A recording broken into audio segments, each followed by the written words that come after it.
Hace 8 días hablábamos un poco acerca de la importancia del templo, de si era importante el templo, de construir un templo físico y de por qué esta campaña de Dios primero, esta temporada de Dios primero, y qué tiene que ver poner a Dios primero con construir un altar, con construir para Dios, ¿sí? Y me fui a las palabras del apóstol Pablo a la iglesia de Corinto, donde en 2 de Corintios 6 el Señor hace una alusión al templo, pero esa alusión es precisamente donde terminábamos hace 8 días. Hace 8 días terminábamos concluyendo que Cristo y su iglesia son el templo final, son el templo de los últimos tiempos. Pero diga conmigo, yo soy la iglesia. ¿Sí? Por eso es que es tan difícil cuando usted se enoja con la iglesia, porque es como si se enoja con usted mismo, porque usted es la iglesia. Y lo que el apóstol Pablo está diciendo acá en alusión a la iglesia de Corinto es que precisamente hay un templo reflejado en la palabra de Dios. Y hace una pregunta que tiene que ver con el contexto de la iglesia de Corinto, que se movía mucho en idolatría. Y dice, y hace esta referencia, esta pregunta y dice, ¿en qué concuerdan el templo de Dios y los ídolos? ¿Sí? Porque el templo no tiene nada que ver con idolatría, no tiene nada que ver con una figura, no tiene nada que ver con el sitio mismo en sí. El templo, como lo aprendíamos, tiene que ver con la presencia de Dios, con el anhelo del pueblo de que su presencia esté allí. Y esto me llamaba mucho la atención porque no sé si usted lo ha visto alguna vez, ha visto un templo que ya no es templo. Es un templo de estos que arquitectónicamente quedó muy hermoso, pero hoy es un museo. Y yo decía, wow, Señor, guárdanos de ser templos, museos. Porque un museo es una cosa muerta, ¿sí? Que vive del recuerdo, que vive de la historia. ¿Se ve bonito? Sí. Algunos son raros, novedosos. Uno va a un museo bonito. Pero es muy triste entrar a un lugar que fue construido para que la presencia de Dios estuviese y ya no cumple esa función. Sería muy triste construir un lugar, construir algo físico, armar esta carpa, todo esto, para que usted y yo estemos acá como elementos de un museo, muertos, momificados o ahí quietos. No creo que esa sea la decisión de Dios para que nosotros construyamos un altar, sino que nos está llamando a no perdernos de lo importante que es su presencia. Los templos, como lo veíamos, fueron construidos para eso, pero no para los ídolos, porque muchas veces un templo, un lugar se puede volver un ídolo. Y usted puede pensar que si usted no está en ese lugar, entonces la presencia de Dios no está. Y eso es falso. Cuando usted y yo construimos en unidad y venimos juntos a hacerlo, pues nos vamos a dar cuenta que nos hace falta en esta comunión tuya y mía, que somos la iglesia, que somos el templo de Dios, para que esa comunión traiga su presencia. Déjeme sigo leyendo. Porque nosotros, diga nosotros, somos templo del Dios viviente. Como Él ha dicho, viviré con ellos y caminaré entre ellos. Es una promesa que se repite por muchas partes de la palabra. Yo seré su Dios y ellos serán mi pueblo. Dios te está recordando hoy que tú eres templo de Dios. El mismo Pablo en 1 de Corintios 6, versículo 18, está haciendo una alusión precisamente a la santidad y a mantenernos libres de la inmoralidad sexual. Y en el versículo 19 dice, ¿acaso no saben que su cuerpo es templo del Espíritu Santo? Sería muy difícil empezar a construir una obra civil sin entender qué es lo importante. Y lo importante de esta construcción eres tú y soy yo. Dígale al que tiene al lado, tú eres importante. Y si estás acá, eres más importante. ¿Por qué? Porque Dios quiere que tú sepas que tú eres su templo. Porque a Dios, claro, nos da la logística para tener algo físico, pero a Dios le interesa más lo que sus templos vivos, lo que sus piedras vivas hagan en la verdadera iglesia, afuera. Ayer íbamos con los jóvenes a Siloé en una misión, y lo hago por dar cuentas, no por otra cosa, pero definitivamente le decía a Dios, hay tantas cosas por hacer que no podríamos conformarnos con meternos dentro de un templo. Pero gracias por darnos un lugar para equiparnos, para sanarnos. Pero hay mucho trabajo por hacer. Entonces Pablo exhorta y recuerda y dice, ¿acaso no saben que su cuerpo es templo del Espíritu Santo, quien está en ustedes y al que han recibido de parte de Dios? Ustedes no son sus propios dueños. Y esto lo exhorta en torno a la santidad, a mantenernos en santidad, a mantenernos en la pureza sexual. Específicamente este pasaje me lleva entonces a algunas conclusiones a nivel de introducción, y es que ya sabemos que es un templo, pero ya sabemos nosotros que somos el templo, y que aquellos que hemos recibido del Espíritu Santo su presencia, su llenura, debemos conservar esa presencia, porque no queremos volvernos museos muertos, fríos, ¿sí? O tal vez bonitos por fuera, pero muertos por dentro. Y creo que poner a Dios primero, hacer una campaña de Dios primero, apunta a que la iglesia definitivamente pueda entender su rol como templo del Espíritu, como templo de su presencia. Es que la gente cuando lo ve a usted va a empezar a decir, usted tiene algo raro. Sí, la gente lo va a ver a uno y uno dice, sí, no, es feo pero con gracia. ¿Sí o no? Porque la llenura, la presencia de Dios da un toque especial. Un templo por sí solo no hace nada. Y lo hemos venido hablando. Lo que la gente siente cuando entra a este lugar no es por el lugar. Es por lo que tú como templo del Espíritu haces. Es por lo que tú como templo del Espíritu haces. Es por lo que tú como templo del Espíritu haces. Porque si tú empiezas a entender que tú eres parte del templo y eres el templo, entonces vas a empezar a llenarte de esto que la palabra dice, ya eres lleno. Y es de su presencia, es del Espíritu Santo. Entonces seremos, como el mismo apóstol Pablo lo dice y como el Señor lo dice, piedras vivas con las cuales se edifica la iglesia de Cristo, con las cuales se edifica lo que Dios tiene para nosotros. Y eso nos lleva a atesorar entonces la necesidad de mantener su presencia.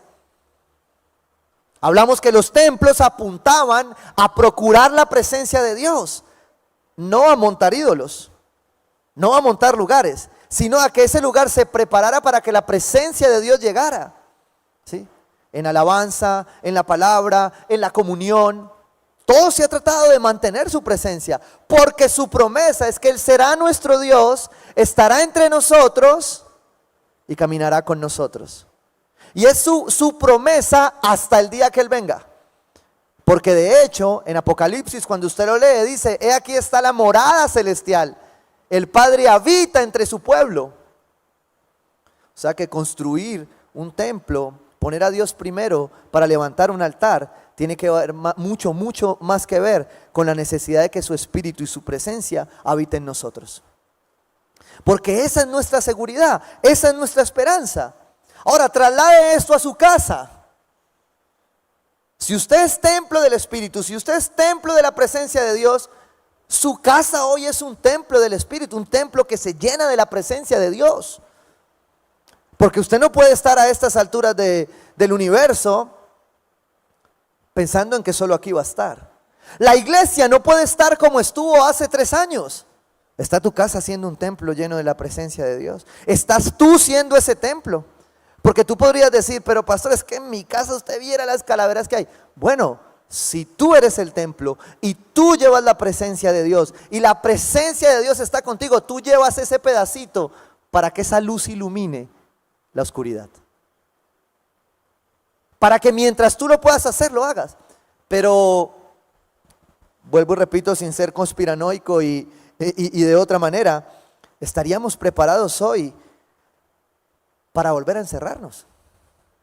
Estaríamos preparados hoy para que se apagara la energía eléctrica y el internet se acabara y tú y yo tuviéramos un altar sin problema y no nos estresáramos, porque a uno se le pierde este aparatico 1 minuto y uno empieza es que yo los he visto broncoaspirando porque se volvió una extensión. Bueno, Steve Jobs lo decía muy bien, fue su propósito y el hombre lo que hacía se lo fijaba y lo lograba y logró colocarnos una extensión de la mano, logró esclavizarnos a partir de ahí.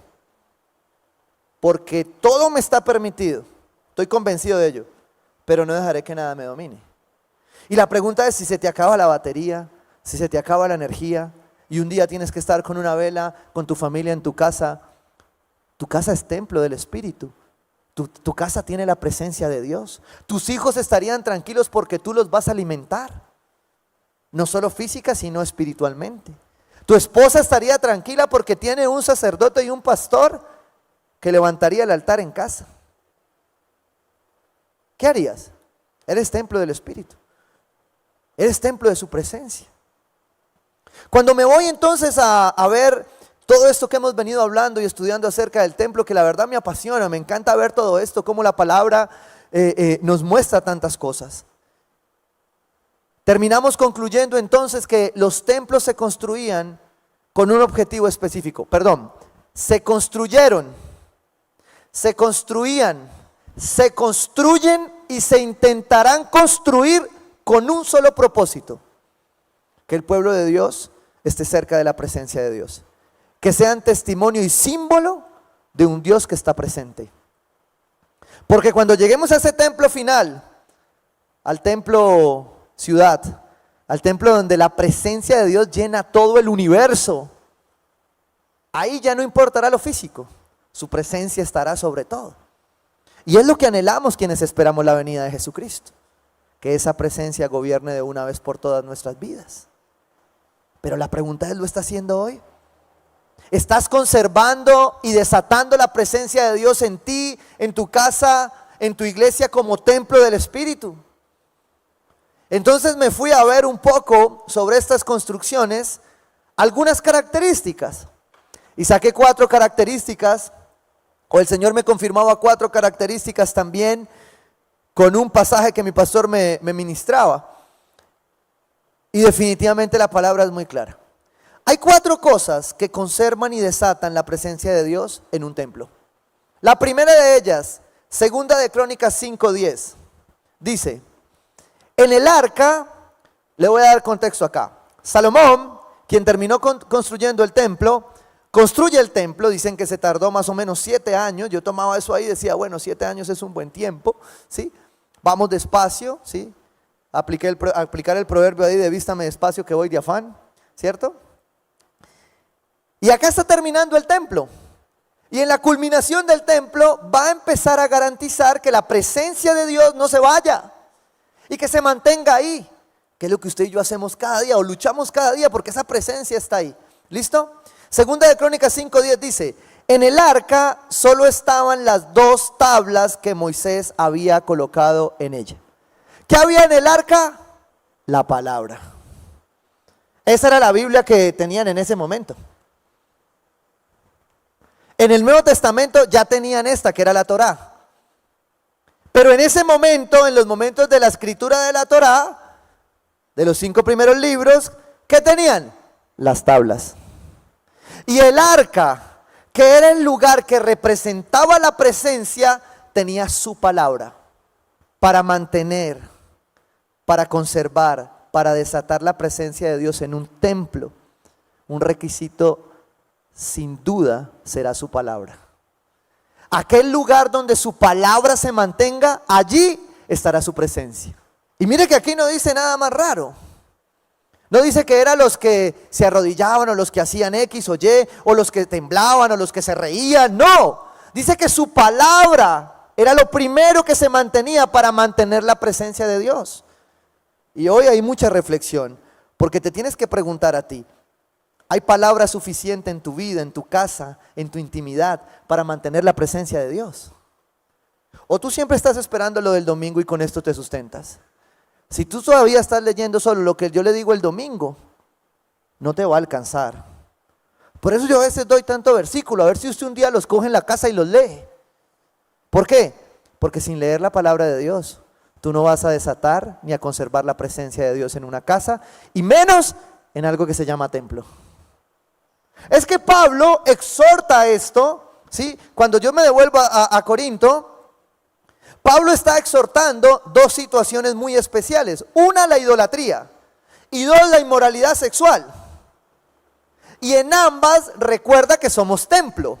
Y para que no haya idolatría y para que no haya inmoralidad sexual, yo me tengo que aferrar a su palabra. Es imposible salir de ahí si no es con su palabra. Y para atesorar su palabra, te corresponde leerla. Razón tenía Lutero cuando declara las 5 solas y dice solo palabra.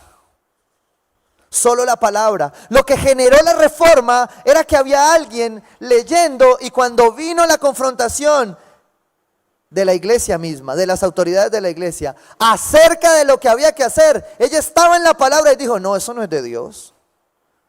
Por eso yo espero que usted la lea y no me coma cuento. Y no le coma cuento a nadie. Porque la palabra siempre te hará libre. Y conocerán la verdad y la verdad los hará templos libres para recibir la presencia del Espíritu Santo. Paráfrasis agregada.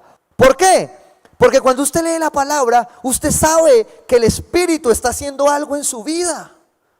Es que yo estoy dando este sermón hoy por algo que Dios ministra a mi corazón, a mi mente, a mi corazón. Pero aquí le llega, a Andrés le llega de una manera. A Emanuel le llega de otra. Por acá llega de otra. Por acá llega de otra. Porque el Espíritu Santo sabe tú que necesitas como templo del Espíritu de Dios. Pero la palabra es la misma. No hay forma de mantener la presencia, de desatar la presencia en un lugar sin la palabra de Dios. ¿Y cómo se hace? Leyéndola, no tergiversándola, no cambiándola, no sacándola de contexto. Porque la palabra, ya lo hemos escuchado varias veces, la palabra fuera de contexto es un pretexto. No uses ni siquiera la palabra para hacer pretextos en tu vida. Porque hay gente que es capaz de leerla y usarla para justificar no obedecer la palabra. Ya te dije, se mantiene con la palabra. Tenían solo 2 tablas. La palabra de ellos eran 10 puntos. Y aún así, el pueblo más adelante las olvidó. Por eso hay que mantener aferrado a ellas. Proverbios 7, del 1 al 3, dice, y esto quiero que usted lo escuche con los ojos cerrados. Hijo mío. Es como cuando Dios le está diciendo con amor. Porque los hombres a veces queremos usar la letra con sangre entra. Es que usted no entiende. Entonces sacamos la Biblia y damos bibliazos. Uno ve esas redes sociales y yo veo unos amigos ultra reformados que digo, madre mía, no conocen qué es el amor y la misericordia. Y yo digo, pobrecitos. Pero lo que Dios te está diciendo acá, porque Dios es así. Dios te recuerda primero quién eres. Eres mi hijo. Eres templo del Espíritu Santo. Y te dice, hijo mío, pon en práctica mis palabras. Y atesora mis mandamientos. ¿Qué es atesorar? Atesorar es que es importante para mí. Atesorar es que es valioso, viene de tesoro. Es que lo que Dios dice se hace. Hay 4 letras con las que suelo escribir esto. Además de leerla, además de hacerlo lo primero, la presencia de Dios se va a mantener cuando tú obedeces su palabra. Obedece. Ya, 4 letricas. Pero aprendemos a veces que conocer la palabra y no obedecerla es una buena señal de orgullo. Y nosotros todos los domingos leemos un poquito de Biblia. De lunes, martes, miércoles. Pero de nada sirve tampoco leer tanta y no obedecerla. Por eso Santiago exhorta y dice, llévenla a la práctica. No caigas en la trampa. Mire, ¿sabe qué le pasó a Adán y Eva? Se olvidaron de la palabra. Enhorabuena cuando nuestra iglesia primitiva cercana, nuestros hermanos que nos evangelizaron, formaban la gente a partir de la memorización de versículos. Porque cuando viene la duda, cuando viene la trampa, porque Satanás lo hace, nos engaña, cuando viene el dolor, cuando viene el que me quiebra, la palabra no cambia. Y si yo me mantengo en la palabra, no me dejo engañar. ¿Qué pasó con Adán y Eva? Se dejaron engañar. Porque Eva ya había recibido la palabra de Dios. Cuando la serpiente le habló, ¿qué debió haber hecho? Espere un momentico. No, el Señor no dijo eso. Lo que el Señor me dijo fue, de este árbol no comerás. ¿Pero qué se le olvidó a Eva? La palabra. Entonces terminó escuchando y dándole vuelta a algo más. ¿Y qué quiere el enemigo? Quitarte lo sembrado. Quitarte la palabra sembrada para que tú pierdas la esperanza, para que tú sueltes tu promesa, para que tú dejes de llenarte de su presencia. Dios necesita que nosotros volvamos a ella. Mira lo que dice acá. Versículo 2, Proverbios 7. Cumple con mis mandatos y vivirás. La palabra da vida. Una vida llena de la palabra es una vida llena de su presencia. Y una vida llena de su presencia es una vida llena de vida. ¿De cuál vida? De la vida que Él prometió. Yo he venido para darles vida. ¿Cómo? En abundancia. Pero la confundimos a veces porque nos vamos de algún lado. Cuida mis enseñanzas como a la niña de tus ojos. ¿Qué es la niña de tus ojos?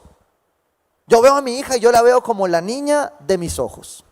Pero la niña de tus ojos es un elemento que en el ojo está adentro, muy delicado, que si se te daña, vas a perder visión. La palabra lo que está diciendo es que si tú cuidas la palabra como a la niña de tus ojos, la atesoras, la amas, la haces tuya, la obedeces, tú no necesitas más. Ay, pastor, es lo que yo necesitaba escuchar, ya no tengo que volver a la iglesia. Cuando tú la lees, tú no necesitas quien te diga que tienes que ir a qué, porque la palabra misma te va a guiar. Todos los que nos hemos golpeado un día contra hombres, contra situaciones, circunstancias, hemos querido agarrarnos con la iglesia.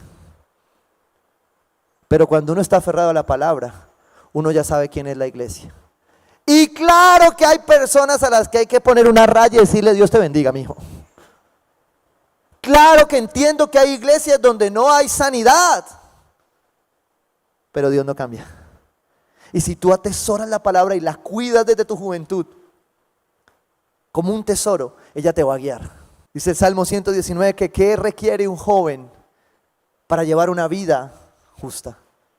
Dice: amar la palabra. Eso dice el salmista. Llévalos atados en los dedos, anótalos en la tablilla de tu corazón. Dios nos está dando herramientas y circunstancias para aprenderla, para tenerla, para obedecerla, ¿sí? Para cumplir con lo que la palabra dice. ¿Y sabes para qué más está dada la palabra? Para dar orden. La primera vez que Dios abre su boca en la Biblia, identifica el caos, Génesis 1, y dice: esto, en el principio todo era un caos. El Señor separó las tinieblas de la luz y a través de su palabra empezó a traer ¿qué? Orden y propósito.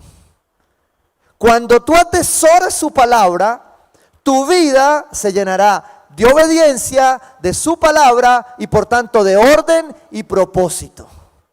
Porque tú ya sabes quién te guía y qué te guía. Porque como estás lleno de la presencia del Espíritu Santo, el Espíritu Santo te lleva a atesorar la palabra. Uy, no, pastor, yo quiero ver como usted, que usted la lee todos los días, mire la pasión. Y yo le digo: no, yo me apasiono, pero a veces me da pereza. Porque es una batalla. Sí, también a veces me cuesta. Sobre todo cuando uno pasa por Levítico y Número, uno dice: ay, Señor, hay que leer todo esto. Pero en experiencia bíblica en comunidad hemos aprendido que hay riquezas, incluso leyendo las genealogías de la Biblia. Hemos aprendido lo que jamás, pero oiga, ¿usted dónde sacó eso? Y uno ve gente que sale de la administración, yo casi les diezmo ahí. Porque uno ve lo que Dios les muestra y uno dice: ¿cómo hacen? Atesoran la palabra. La atesoran para obedecerla y la obedecen para llevar una vida de orden y propósito. Cuando una casa tiene la palabra como centro, es una casa de orden y propósito. Una nación que está cimentada sobre la palabra es una nación de propósito. Lo que pasa en nuestro país casi que está declarado, lo hemos cantado toda la vida proféticamente en nuestro himno nacional. Nuestra nación lleva todo lo que lleva esta nación declarando que podamos comprender las palabras del que murió en la cruz. Pero no las hemos podido comprender y por eso vivimos agarrados en orfandad, en divisiones. Y hasta que no entendamos la palabra, no vamos a encontrar orden y propósito. Y por tanto entonces una iglesia que no atesora la palabra de Dios es una iglesia donde la presencia de Dios no está. Lo que nos muestra el templo de Salomón es que ellos atesoraban las tablas, atesoraban los mandamientos y procuraban obedecerlos. Era una característica común para atesorar la presencia, era conservar el orden dado por su palabra. Usted ve cómo se construyó el templo y dice que Dios daba instrucciones de: corten madera, traigan oro, coloquen esto, hagan esto. Y todas eran instrucciones. Y uno no ve a Salomón diciendo: ay no, yo voy a poner este palito así más bien como morado. No, la atesoraba y la obedecía inmediatamente. Si no sigues el orden de Dios en su palabra, escúchame bien, su palabra, no la mía. Su palabra dada a nosotros a través de este librito que es la Biblia, que atesora la experiencia de su palabra al ser humano. Y por eso la consideramos su palabra, el manual del fabricante. ¿Qué atrae, qué conserva y desata la presencia de Dios? Su palabra. 2. Quiero que vaya conmigo a Primera de Reyes 8:28. Esta es otra característica del templo desde otra perspectiva. Salomón dice en su oración, dice lo siguiente: sin embargo, Señor mi Dios, hace 8 días lo leímos, atiende a la oración y a la súplica de este siervo tuyo. Oye el clamor y la oración que hoy te elevo. ¿En dónde? En tu presencia. Porque hay algo que a veces nos confunde y es no sentir la presencia de Dios. Por eso a veces lo limitamos a lo místico, lo limitamos a la experiencia sensorial. Y claro que la anhelamos, pero Dios es mucho más. El Espíritu Santo y su presencia son mucho más. Y aquí Salomón está dando este segundo punto clave. Primero su palabra, el segundo, un pueblo que clama y actúa. Escucha esto: que tus ojos estén abiertos día y noche sobre este templo, el lugar donde decidiste habitar, para que oigas la oración que tu siervo te eleva aquí. Lo que Salomón está diciendo es que tú, como templo del Espíritu, cuando te pones a orar, le estás diciendo: yo reconozco, Dios, que tú tienes tus ojos abiertos sobre mí. Piensa en que esto fuera revelación para tu vida, en el área donde tú estás luchando y estás pecando. ¿Qué pasaría si a través de la palabra tú entiendes que no duerme el que cuida de Israel? ¿Qué pasaría cuando vas a pecar? ¿Qué pasaría cuando vas a tomar una mala decisión? Lo primero que harías es decirle al Señor: no tengo ni idea qué hacer, estoy confundido, pero sé que tú me estás viendo. Sabes que estoy tentado, sabes que me tiemblan las piernas, sabes que sé que esto está mal, pero no soy capaz de sostenerme. Pero tú sí. ¿Por qué? Porque después de tener la palabra, una vida de oración, de súplica, de clamor, atrae la presencia de Dios. Y no te estoy diciendo que es que tienen que ser 2, 3 horas, 4 horas de oración, pero una vida en la palabra y una vida junto con ella en oración garantiza que su presencia esté allí. Ahora, pastor, ¿y cuál es el porcentaje de uno y del otro? Yo te voy a ser muy honesto. Si yo hago esto, hombres, mujeres, los hombres podemos orar, podemos leer la palabra 1 hora y orar 1 minuto.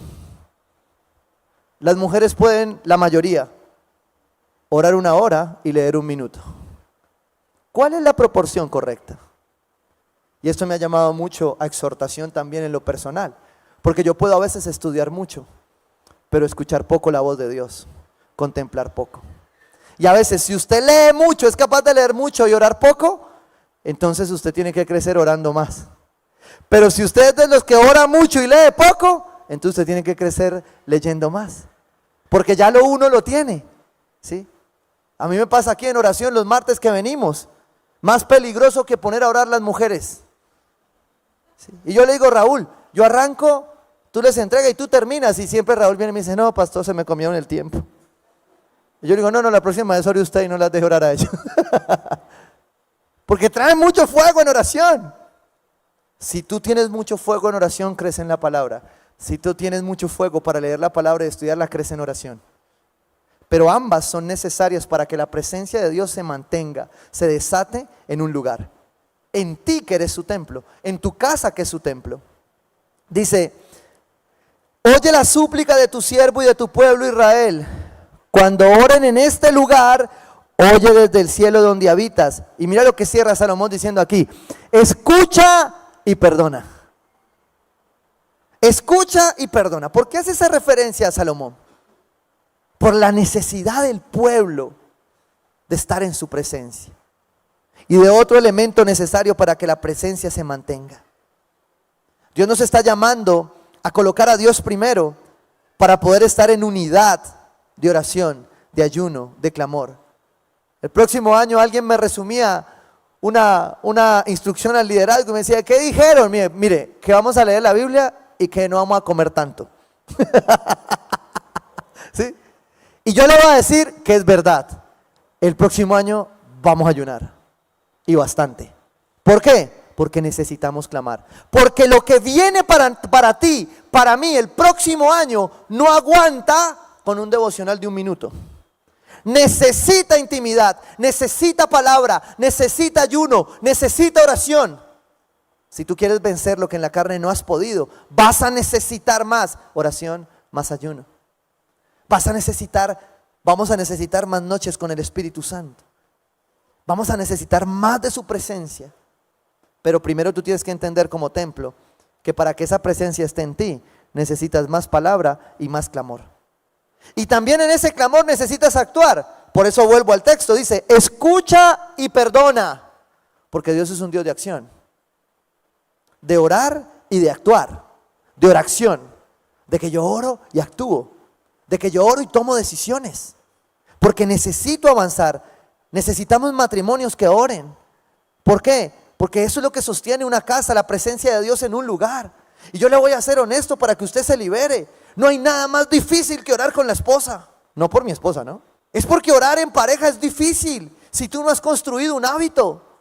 Por eso me encanta cuando los chicos construyen un noviazgo y ese noviazgo se basa en la oración. Primero van a ser guardados, ¿sí? Y no van a caer.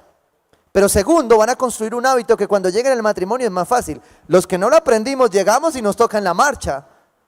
Cambian la llanta con el carro andando. Y eso machuca. Porque cuando ella quiere, no quiero. Y cuando yo quiero, ella no quiere. Y cuando ella quiere, quiere como ella quiere. Y cuando yo quiero como yo quiero, ella no quiere. ¿Sí me entendió el trabalenguas? Y entonces, ¿quién ora en un matrimonio, en una pareja así? Es difícil, pero tenemos que hacerlo. Si usted vino en pareja y viene con su esposa, dígale, vamos a tener que orar más. Queremos más jóvenes que oren. Queremos jóvenes que levanten y conquisten lo que Dios ya llamó para ellos, orando. A mí me encanta haber crecido en el ministerio de jóvenes, viendo a los jóvenes clamar. Porque los jóvenes clamaban de maneras inesperadas. O sea, yo decía, es el Espíritu Santo que intercede con gemidos indecibles. Yo llegué a oír oraciones que yo ya abría el ojo y yo decía, no, este como que no está en el Espíritu. Pero sí estaba. ¿Por qué? Porque Dios entiende las oraciones de los jóvenes como los jóvenes oran. Yo decía, esto es extravagante, pero bueno, yo ya entendí que es Dios. Porque yo escuchaba a un joven diciendo, parce, necesitamos esto. Y yo decía, esto es mucho atrevido, ¿vale? ¿Sí o no? Pero él tenía esa confianza con Dios, yo no. ¿Sí? Yo después le decía, venga, ¿usted cómo hace ahí? Dios no le dice nada. ¿Sí? Yo decía, wow. Pero sí necesitamos jóvenes que oren. A Dios no le importa. A Dios no le importa cómo tú te estás relacionando con un corazón dispuesto. A Dios le importa que tú lo busques. A Dios le importa que tú le digas las cosas. A Dios le importa que le digas con qué estás luchando. Necesitamos una generación que ore. Necesitamos familias que oren. Papás, mamás, hijos que se sienten a orar. Ya no solo para bendecir los alimentos. Bueno, aunque a veces ni los alimentos. Necesitamos que los jóvenes se levanten y digan, papá, mamá, venga, oremos un poquito más, ¿no? ¿Por qué? Porque el clamor de una familia trae la presencia de Dios a esa familia. Necesitamos hombres que oren. ¿Hay hombres acá? Les voy a dar spoiler sin video. 29 de febrero, 72 horas en la montaña, Santa Marta, Colombia. ¿Quiere ir a orar conmigo? Bueno, ahorre. Nos vamos 3 días a la montaña. ¿A qué? A orar. Porque los hombres de esta iglesia tienen que orar. Porque los hombres de esta iglesia no pueden seguir dejando la responsabilidad en sus esposas de que levanten altar de oración. Somos nosotros quienes traemos su presencia. Somos nosotros los que la buscamos. Necesitamos mujeres que den menos cantaleta y oren más. Ay, ahí sí no les gustó, ¿no? Ay, sí, ay, no. Sí. Necesitamos mujeres más pacientes en oración. Yo le digo, pero pastor, es que él no me hace caso. Y no le va a hacer, mija, póngase a orar. Que lo que usted no ha conseguido con sus palabras, con sus acciones. Mire, el hombre dice, esta mujer ha hecho casi todo. ¿Qué es lo que falta? Que usted se clave de rodillas y alcance lo que viene. Porque lo que viene para usted ya caminó esta etapa. Usted ya caminó todo lo que ha vivido este 2023, 2022. Y usted llegó a un punto donde lo que va a alcanzar necesita palabra, necesita clamor, necesita oración, necesita ayuno. Ya no necesita más cantaleta. Ya no necesita más conocimiento suyo. Necesita intimidad, necesita de la presencia de Dios. Lo que vamos a alcanzar para esta iglesia, lo que vamos a construir, ya no lo alcanzamos con lo que habíamos hecho hasta acá. Ebenecer, dice la palabra. Hasta aquí nos ha traído el Señor y damos gloria a Dios. Amén. Pero hay que ir por más. Y para ir por más se necesita palabra, oración, ayuno. Hechos 2:41. La iglesia primitiva. Nuestra primera verdadera iglesia, que es la iglesia que nos representa. Así pues, los que recibieron su mensaje, usted lee ahí atrásito y ¿sabe qué estaba diciendo Pedro? Arrepiéntanse. No está diciendo vengan que hoy tenemos un plan nuevo. Pedro estaba diciendo lo mismo que Juan el Bautista, que Jesús. Arrepiéntanse. Y dice, así pues los que recibieron su mensaje fueron bautizados. Y aquel día se unieron a la iglesia unas 3,000 personas. Cuando nosotros vemos el crecimiento decimos, pero nosotros no estamos haciendo nada. No, nosotros estamos haciendo lo que Dios nos ha mandado a hacer. Y si haciendo limitadamente lo que Dios nos ha mandado a hacer, Dios ha hecho esto. ¿Usted se imagina que puede hacer Dios con una iglesia que se decide a anhelar su presencia, a llevar su presencia a altares, a casas? Yo sí me sueño que los jóvenes llenos de su presencia vayan a los parques, evangelicen y conquisten para Dios. Porque qué pereza metidos acá todo el día haciendo despelote. Que vayan a la calle, que se paren en los semáforos, que prediquen la palabra de Dios a tiempo y a destiempo. Para eso reciben palabra. Familias que no se pueden dormir sin evangelizar. Yo creo que en 7 años es la primera vez que voy a decir esto en la iglesia. Pero no debería pasar un servicio sin que haya una persona recibiendo a Jesucristo. Y esa no es mi responsabilidad. Esa es tuya y mía. Porque tú tienes que hablar de Dios. Tú tienes que predicar de Dios. Para eso es su presencia. Eso es lo que dice Hechos. Escuche esto. Se mantenían firmes en la enseñanza de los apóstoles. La palabra. Sí, la palabra. En la comunión. Común, unión. Es decir, lo que tenían en común. ¿Sí? Eso dice la palabra. En el partimiento del pan, no en el asado. ¿Sí? Escúcheme bien. Yo quiero que usted entienda esto. Esta iglesia nos da un regalo maravilloso en su visión, que es construir una comunidad. ¿Cuántos han disfrutado de esa comunión y de esa comunidad? ¿Sí? Que Dios nos guarde de confundir comunidad con socialización y club. Yo lo reprendo en el nombre de Jesús. Porque en esta iglesia amamos la comunión, pero no podemos confundir la comunión, la amistad, el compartir, el jugar con lo que la palabra está diciendo. Su presencia no la sostiene que nosotros andemos de fiesta en fiesta. Su presencia la sostiene que nosotros de casa en casa partamos el pan para hacer memoria de lo que Jesús hizo en la cruz. Y amo lo que hacemos en casa. Acabamos de vivir una experiencia bíblica en comunidad, donde evangelizamos de una manera muy especial porque la gente va detrás del asado. Y eso está bien, pero cuidado de que nos quedemos en la carne y en el plato.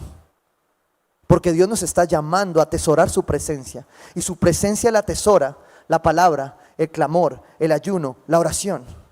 Eso muestra la iglesia primitiva. Mira lo que dice. Todos estaban asombrados por los muchos prodigios y señales que realizaban los apóstoles.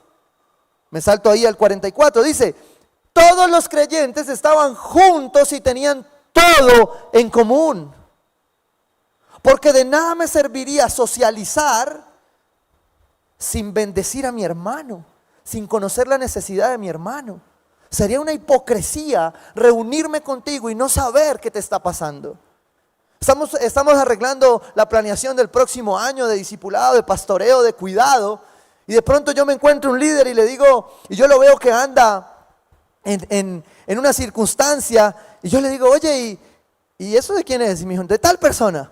Y yo le dije, wow, qué bendición, tenemos todo en común. ¿Y tú sabías que él tiene un familiar que se está muriendo? Ay, no. Y yo decía, ¿en qué momento podemos tener en común cosas materiales, pero olvidarnos de lo importante que somos nosotros? ¿En qué momento puedo comer contigo, jugar contigo, compartir contigo y olvidarme de lo que tú necesitas? Cuidado. Y eso lo quiero exhortar con temor y temblor. Que la comunión, que la comunidad que Dios nos ha regalado no se nos convierta en un club social. Porque esa no es lo que atesora la presencia. Su palabra, la oración, el ayuno, la comunión, el compartir del pan para hacer memoria de lo que Él hizo en la cruz. Para recordar que Él nació. ¡Qué bendición Navidad! Yo amo la Navidad, me gusta. Pero cada compartir de Navidad, si usted no predicó, no hizo nada. Si usted en Navidad fue a novena, fue a natilla, fue a buñuelo, tuvo gente al lado y no predicó, no hizo nada. El viernes fui a un matrimonio, que yo creo que habían unos 10 inconversos. Y yo estaba en la predica del matrimonio y de pronto el Espíritu Santo me dice, haga la oración de fe. Y yo, ay Dios mío bendito, ¿y cómo hago? Me tocó hacerle y recordarles lo que Jesucristo había hecho en la cruz por ellos. Porque estamos en tiempos tan malos que no podemos dejar de predicar, que no podemos dejar de ser la iglesia. Vendían sus propiedades y posesiones y compartían sus bienes entre sí según la necesidad de cada uno. No dejaban de reunirse en el templo ni un solo día. De casa en casa partían el pan y compartían la comida con alegría y generosidad. Otra versión dice, hacían uso de la generosidad de compartir entre hermanos. La comunión es un regalo de Dios, pero cuidado de que se convierta en un club social y en una iglesia hipócrita, que come más de lo que ora, que come más de lo que la palabra recibe. Cuidémonos de ello, pero no dejemos de hacer comunión y comunidad, porque ahí muchos hemos crecido, ahí muchos nos hemos levantado. 1, ¿qué se necesita para conservar la presencia de Dios? Su palabra. 2, la oración, el clamor y la acción. 3, Segunda de Crónicas 5, 6, 7.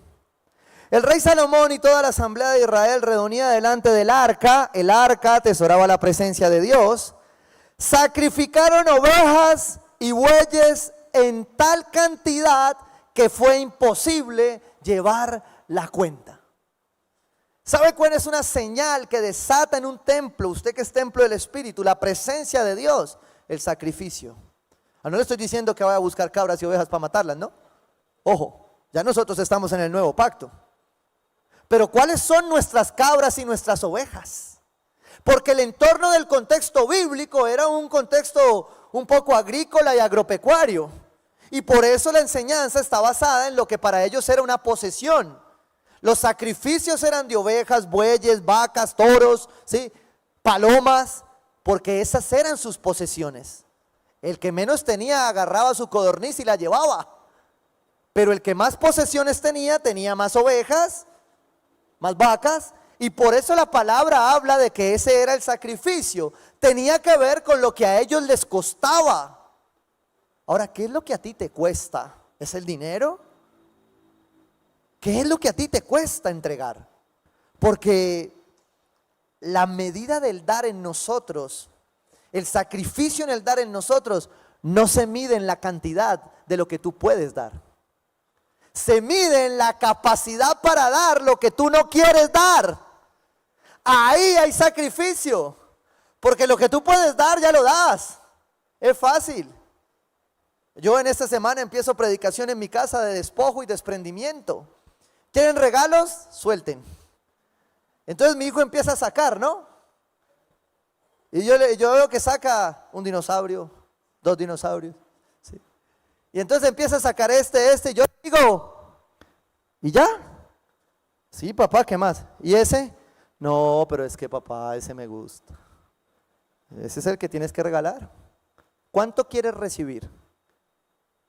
Cuánta capacidad tengas de dar es lo mismo que vas a recibir. Porque en lo que se trata de dar, a Dios nadie le va a ganar. Y como dice el poema que ustedes lo encuentran por ahí en un separadorcito que le regalamos, cuando Dios te pide, es porque Dios te quiere dar. Y cuando Dios te quiere dar, es porque Él te va a volver a pedir. Porque te va a volver a dar. Porque en lo que se trata de dar, a Él nadie le puede ganar. Nosotros intentamos ahí hacer un sacrificio. Ya no tenemos ovejas, ya no tenemos bueyes. ¿Cuál es tu sacrificio? Escuche lo que dice Pablo en Romanos 12. Por lo tanto, hermanos, tomando en cuenta la misericordia de Dios, le ruego a cada uno de ustedes en adoración espiritual. La tercera característica tiene que ver con sacrificio, con adoración, con entrega. para que la presencia de Dios esté ahí. Mire, ¿por qué le estoy invitando a la iglesia, preparando desde ya que vamos a ayunar, que vamos a orar, que vamos a negarnos? Porque lo que viene necesita entrega. Transformar tu vida en lo que tú no has podido hasta hoy necesita entregar algo. Y aquí Dios no está hablando de dinero. Aquí Dios está hablando de su cuerpo. Dice: le ruego a cada uno de ustedes, Pablo exhorta, en adoración espiritual, ofrezca su cuerpo como sacrificio vivo, santo y agradable a Dios. Mira, cuando uno se desacostumbra de ayunar, porque a veces nosotros entramos en la iglesia, y nos pasó particularmente, cuento el testimonio, es que veníamos ayunando tan religiosamente que yo un día me senté y le dije: Señor, no ayuno más, me cansé, esto es una aguantadera de hambre, no quiero. Y el Señor: bueno. Entonces me puse a estudiar y yo: dame una respuesta, dame una respuesta. Y recuerdo que el Señor me llevó a Zacarías y me dijo: sí, tienes razón, vienes ayunando muy mal, vienen ayunando muy mal. Es más, ya la comida ni falta les hace. Porque hay algunos laboradictos acá que no comen y ayunan todos los días y se van a enfermar y les va a dar gastritis y demás y demás y demás. No le estoy declarando nada, ¿no? Pero creen que ayunan. Entonces Zacarías dice que sí, que estábamos mal, pero que el ayuno es de Dios, porque el ayuno es sacrificio. Y cuando usted se niega, cuando usted niega su barriga, usted empieza a dejar otras cosas que usted no había podido dejar. Porque no hay nada peor que una gurbia bien alborotada y uno con hambre, ¿sí o no? De esas hambres que uno que tiene un filo ahí que desde corta uno, ¿sí o no? Pero si usted no es capaz de aprender a manejar su estómago, usted no es capaz de manejar su carne, su tentación, aquello que lo llama. El ayuno es sacrificio porque te ayuda a llenarte más de Dios, porque te ayuda a poner a Dios primero, a decir: yo no soy capaz solo, a decir: yo necesito de Dios. Ofrezcan su cuerpo como sacrificio vivo, santo y agradable a Dios. ¿Sabes qué era sacrificio? Vuelvo al texto que leíamos. Sacrificaron ovejas y bueyes en tal cantidad que fue imposible llevar la cuenta. O sea, se pasaron de dar, exageraron de dar. Hay una alabanza por ahí que dice: exagerado amor el tuyo. Y sabes una cosa, Dios es un Dios exagerado, porque Dios exagera en misericordia, porque Dios exagera en bondad, porque Dios exagera en gracia. Hoy le tocó el turno a mi hijo de testimonio, pero como ha estado calavera esta semana, le tocó. Y como se había portado mal: papá, yo quiero helado, yo quiero helado. Pero ya paré a comprarlo. Y pues, si ustedes aún siendo malos saben dar cosas buenas, ¿sí o no? Entonces yo compré, yo dije, se lo pasé. ¿Cómo se llama esto? Helado. No. ¿Cómo se llama que yo te dé un helado? Misericordia, papá. Gracias, porque no te lo merecías, pero te amo. ¿Sabes qué así hace Dios con nosotros? Él exagera en su gracia. Él exagera nuestra necedad. Él exagera nuestra incapacidad de cumplir. Él exagera cuando nosotros, aún teniendo la palabra, la desobedecemos y no recibimos la consecuencia que ella misma dice deberíamos recibir. El sacrificio a veces es exageración, es entrega sin límites. Esta gente entregó todo. Dice que había tanto que no sabía.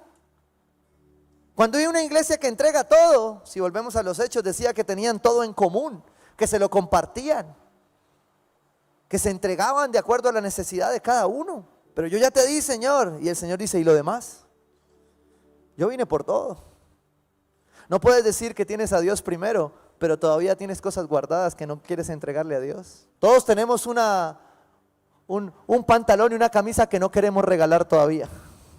No sé qué estamos esperando, pero ahí está. Y creo que estas temporadas son temporadas de despojo, de gratitud. Y Dios primero no es fanatismo, es ser radical, es amar por encima de todo lo demás. Eso fue lo que Jesús hizo. La cruz es una exageración. Espinas, en serio, era exagerado. ¿Qué necesidad había de hacerlo? ¿Qué necesidad tenía ese sacrificio de clavar sus manos con un clavo que perforara sus manos? Era innecesario, es exagerado. Es exagerado que el Rey del universo tenga que nacer en un pesebre. Eso es exagerado.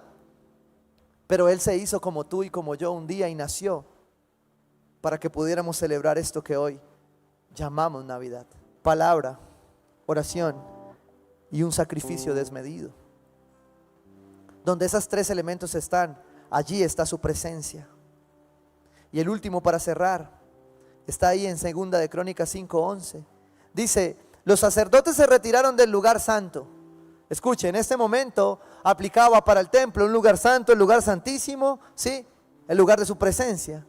En el símil, cuando vemos hoy la iglesia de Dios, algunos autores apuntan teológicamente a que estos tres espacios se siguen presentando. Uno en el cielo, otro en nosotros como iglesia y otro a través de nosotros en nuestra santidad en intimidad, ¿sí? En el caso práctico de esta teología. Pero lo que está pasando acá es que había un sacerdocio que necesitaba estar más arriba y decía, todos los sacerdotes, diga, soy sacerdote. Usted es sacerdote, ha recibido el sacerdocio como hombre y como mujer de Cristo, a través de lo que Cristo hizo en la cruz. Todos los sacerdotes allí presentes, sin distinción de clases. Esto es hermoso. Esto es Antiguo Testamento apuntando al nuevo pacto, a la cruz. Mira lo que está diciendo acá. Todos los sacerdotes sin distinción de clases, altos, gordos, bajitos, chaparritos, grandes, gorditos, todos sin excepción, se habían santificado. ¿Sabes qué atrae la presencia de Dios? No que tú no te equivoques y que no peques. Es que, como lo decimos en esta iglesia, tú atesores la santidad y cuando pecas te arrepientes porque no quieres salir de su presencia. David en el Salmo 51 dice, Señor, devuélveme la alegría de tu salvación y no me alejes de tu presencia, que un espíritu obediente me sostenga. Estaban todos relacionados, su palabra, la oración, el ayuno, la intimidad, el sacrificio y la santidad. Son 4 elementos característicos de la construcción de un templo y de un templo que eres tú, que quiere ser lleno de su presencia.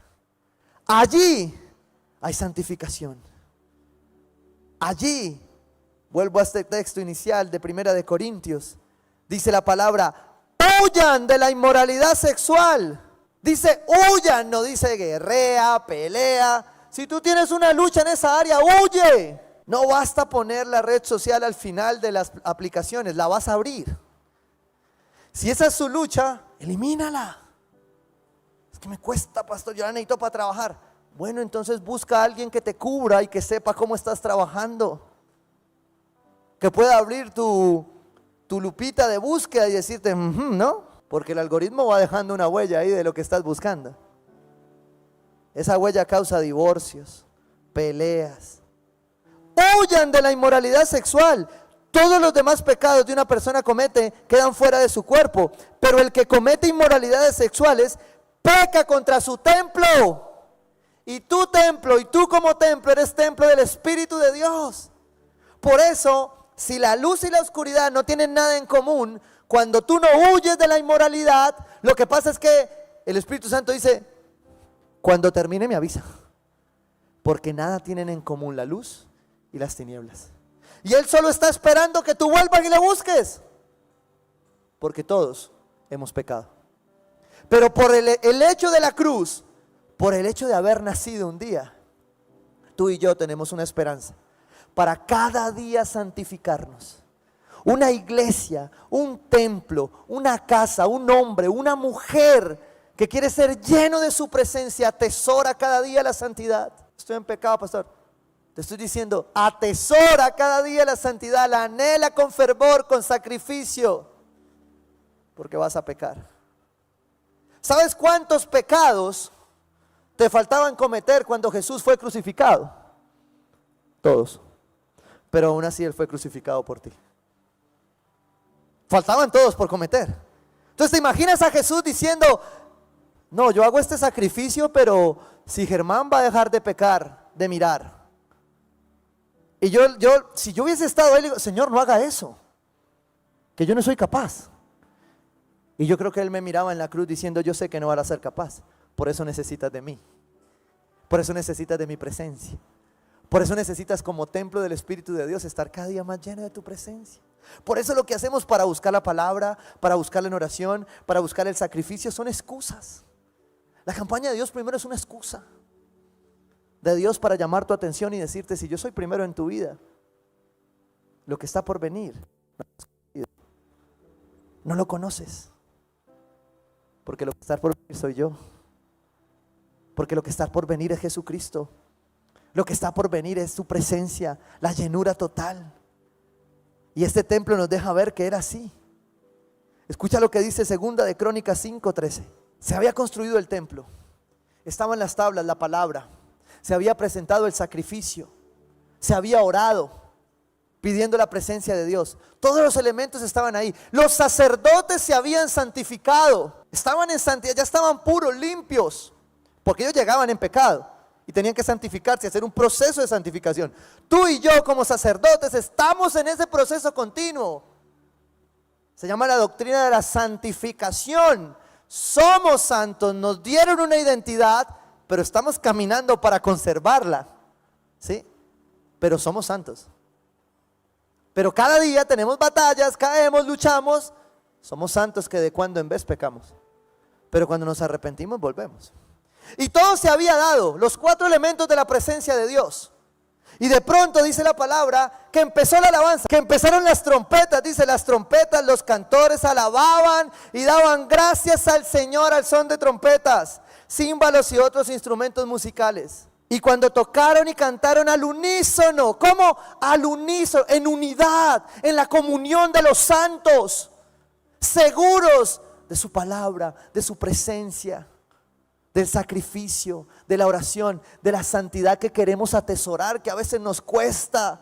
Pero estaban tan claros que al unísono gritaban: el Señor es bueno, su gran amor perdura para siempre. La presencia de Dios debería llevarte siempre a concluir que Dios es bueno, porque te ha traído hasta ahí. El Señor es bueno, su gran amor perdura para siempre. Una nube cubrió el templo del Señor. Una nube pasó en ese lugar y por causa de esa nube los sacerdotes no pudieron celebrar el culto. Yo cuánto anhelo eso. Ya nos pasó una vez que estábamos anhelando la presencia de Dios y no hubo culto porque terminamos todos en la presencia de Dios. Y a mí sí me gusta que Él me desbarate el planicenter, el orden del día. ¿Por qué? Porque eso le pertenece a Él. Y porque usted y yo venimos acá a buscarle a Él. Venimos a buscar su presencia, anhelar su presencia. A mí me gusta que me desbarate el orden del día en la casa cuando dice se arrodillan y se postran. Me gusta que me desbarate cuando me pongo a ver televisión con mis hijos y de pronto entra una alabanza y terminamos todos ministrados en la casa. Porque ¿sabes qué es eso? Es altar, es templo, es la construcción de su presencia. Es Dios primero. A mí me gusta a veces que con los líderes programamos 2 horas de reunión y se nos pasa la hora porque oramos 1:30 y ya no pudimos hacer reunión. O nos toca hacer un sacrificio y pagar un precio. Pero anhelamos eso, su presencia. Si por su presencia tú estás cambiando el rumbo de muchas cosas, atesórala.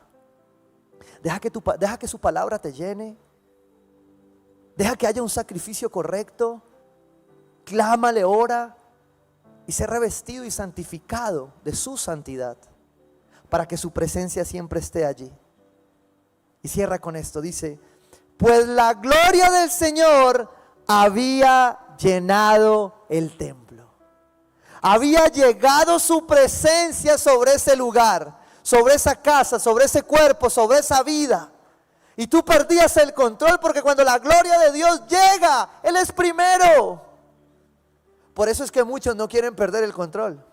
Pero si tú te estás dando cuenta acá, ser llenos de su presencia no es un despelote, perdóname la expresión. Ser llenos de su presencia es ir pasando cada una de estas cosas.